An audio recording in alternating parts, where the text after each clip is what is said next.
Nah. We're not playing Fear for that. Get your ass out of here.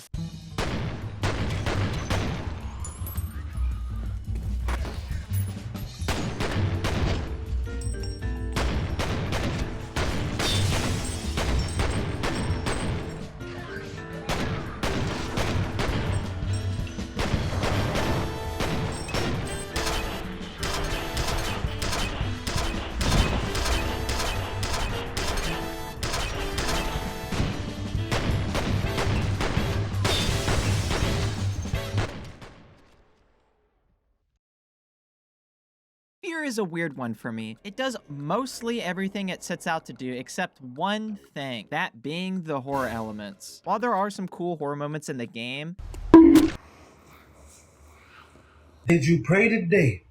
for me, I think some of the jump scares or scripted sequences just don't hit. Like, you'll miss them, you'll run past them, and you're like, what the fuck was that? Because I'm way more engaged in the action in this game.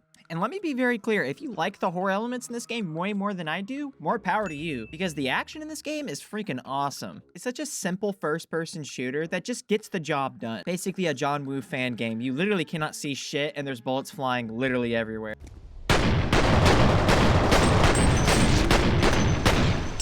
Along with, in my opinion, the best kind of backdrop, which is generic offices and construction sites. Yes, you could say that environments should be a little more interesting, but in my opinion, this is the best environment to do it in. And while we're just kind of talking about visuals, every fucking PC in this game is either an XPS PC or a freaking Alienware PC. Quick side tangent, but I got absolutely memory flashbang by the XPS PCs, because I remember in the old Game Informer magazines around like 2007, 2008, they used to have these ads with like these fucking weird ass aliens. Oh my god, so nostalgic. I can't quite put my finger on why I replay this game so much, but it's the combination of the AI and the pacing in this game, I think.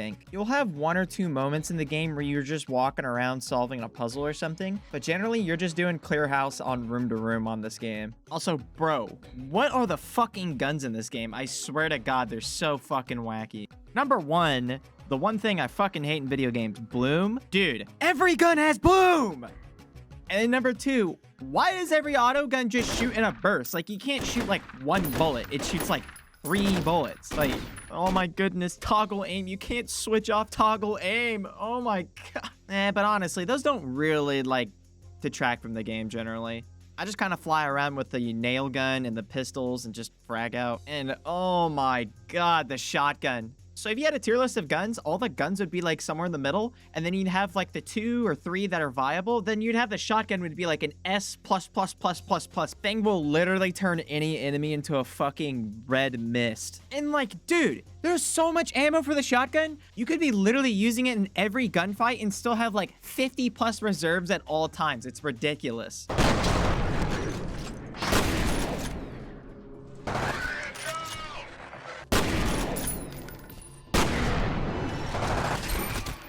For real though, I could nitpick random shit in this game for ages, but really this game is just pure fun. So something just being unbalanced doesn't really hurt the game at all.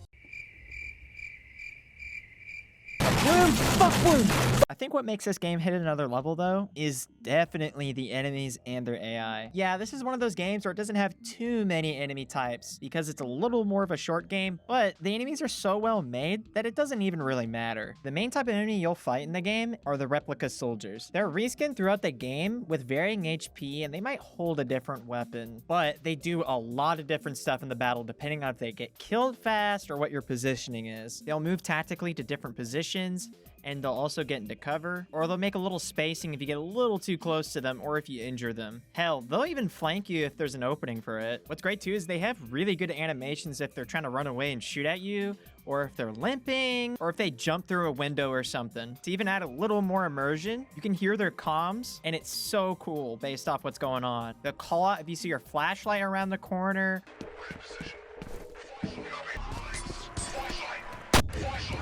Or if their squad gets wiped, they'll literally be running away like, oh my god, help! That shit will literally boost your ego so much while you play the game. It's amazing. They put all their money just on this one enemy type, and man, they put a lot of detail, and they're so fun to fight. They almost never get old to fight. Then we have the big Blue Man Gaming Heavy one. He's a tanky motherfucker, and he has a lot of more heavy hitting weapons. I like it too because he kind of plays into the big heavy artillery guy because he just kind of sits out in the open and just slowly advances towards you. Like if you're caught out in the open and he's shooting at you, he will absolutely destroy you, making you play more on corners and quickly lean out and in to get a few shots on him. Then we have the assassins, which is a bit different. They're more of a horror section type enemy, but they're still pretty cool. They hide up in ceilings invisible, and they'll wait for you to get near them, and then they'll jump down and immediately attack you. After that, they'll do a bit of a hit and run tactic where they'll come at you, hit you a few times, and then run away. Honestly, these guys are done really well, especially when you first fight them. That is an excellent section. And if you're not ready for them, you're gonna be clenching your butt cheeks the entire time, bro. On the other hand, the mechs are okay. They're just very awkward to fight in this type of game. Shooting a fuck ton of rockets at you and kind of blinding you, it's not really interesting to fight them. I just throw all my nades and all my mines and I shoot explosives at them. That's pretty much how they fight.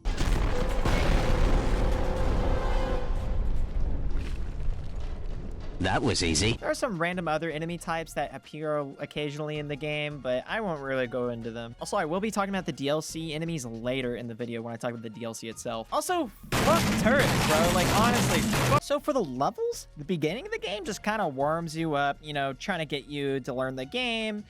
Has a few little slow horror sections that are kind of atmospheric, which kind of hurt the game's pace, but not too much. But then, after you make it to those office buildings and you get off that helicopter, the game picks up, bro. Yeah, there are some, like, atmospheric sections, but they're actually done decently well. And, man, they're just constantly good gunfights in this fucking section of the game, man. Especially the last half of the Interval 7 chapter, and then all the way through 8. It's literally the best part of the game. They put so many good moments in just that little section of the game, man. You have a few good gunfights until you meet Alice Wade. You have to escort her to the elevator, and then once you get to the elevator section's fucking awesome. I love the fucking elevator section.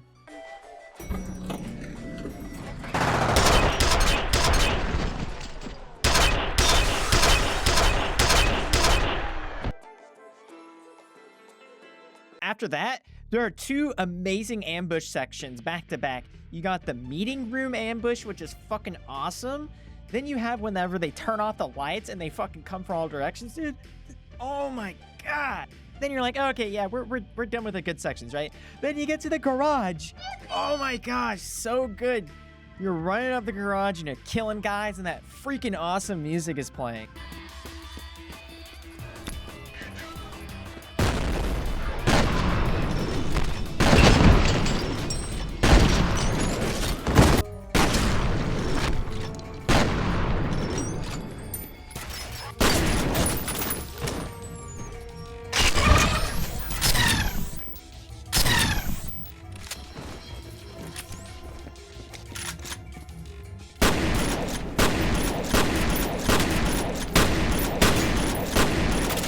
Which, by the way, I know the game doesn't have too many themes or songs, but the ones that are there are awesome. Honestly, the composer did a good job on the fucking soundtrack for this game.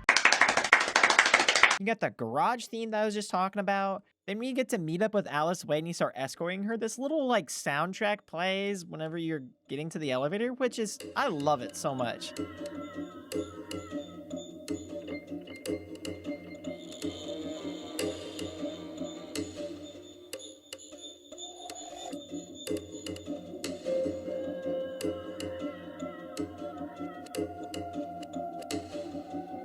Or some of the tracks that are like kind of just music to engage you the combat, they're kind of sleepers, man. Like, what the fuck? They're genuinely like bops.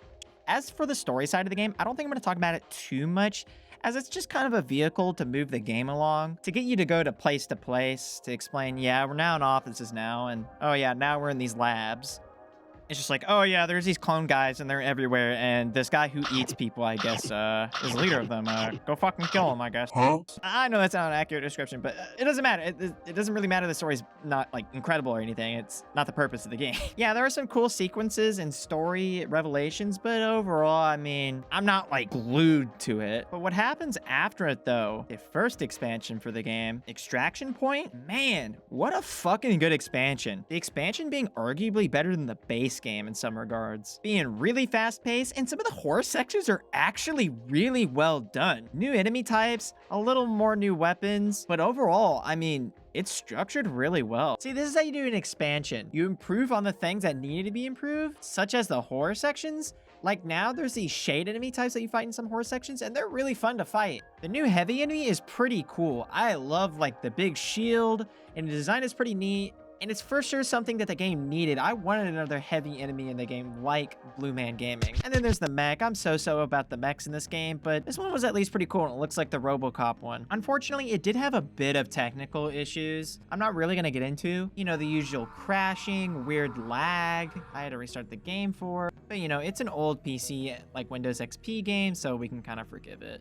Unfortunately, Perseus Mandate is even worse. I can't even get it to run, and I don't really want to bother with it considering it doesn't look like it's as interesting as Extraction Point. Please fry me in the comments if I do need to play it though. And that is F.E.A.R, a pretty awesome game. I hope you enjoyed this video about F.E.A.R, and hopefully it gets you to replay the game because it is a blast. And broskies, let me know if there's an FPS game that I should play. I'm always down to play something new or to replay something I haven't replayed in a while. Honestly, I have my eyes on Condemned, Monolith's next game after this one, and that's sure to be a pretty awesome video. Yeah, yote.